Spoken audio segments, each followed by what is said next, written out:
కమలిన భంగి తమ తమ నెలలు తోలప్పిన తమ మిత్రులే శశులౌగా తథ్యము సుమతి. నా పేరు లోకన్య. మేము 5వ తరగతి చదువుతున్నాము. కోకిలమ్మ చేసుకున్న పుణ్యమేమి, కాకి చేసుకున్న కర్మమేమి, మధుర భాషణమున మర్యాద ప్రకటించు లలిత సుగుణార్జన తెలుగు బాల. నా పేరు లాస్య.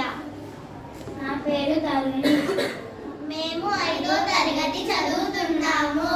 పరుల కొరకే నదులు ప్రవహించు, గోవులు పాలనిచ్చు, చెట్లు పూలు పూచు, పరహితము కంటే పరమాత్మమున్నదా లలిత సుగుణార్జన తెలుగు బాల. ధన్యవాదాలు అందరికీ. నా పేరు కార్తిక. నా పేరు శాస్త్ర. నా పేరు ప్రాహ్య. మేము 5వ తరగతి చదువుతున్నాము. తల నుండు విషము పనికిని వెలయంగ తోక నుండు మృచ్చికమునకు తలలో పేనకై ఉండు కరుణకు నిలువెల్ల విషము కదరా సుమతి. నమస్కారములు. నా పేరు వినయ్. నా పేరు విష్ణు. నా పేరు అయాన్. నా పేరు ఆశ. మేము 5వ తరగతి చదువుతున్నాము. తన్నులెన్నో వారు తండోపతండములు దుర్విజనుల నుండు తప్పులెన్నో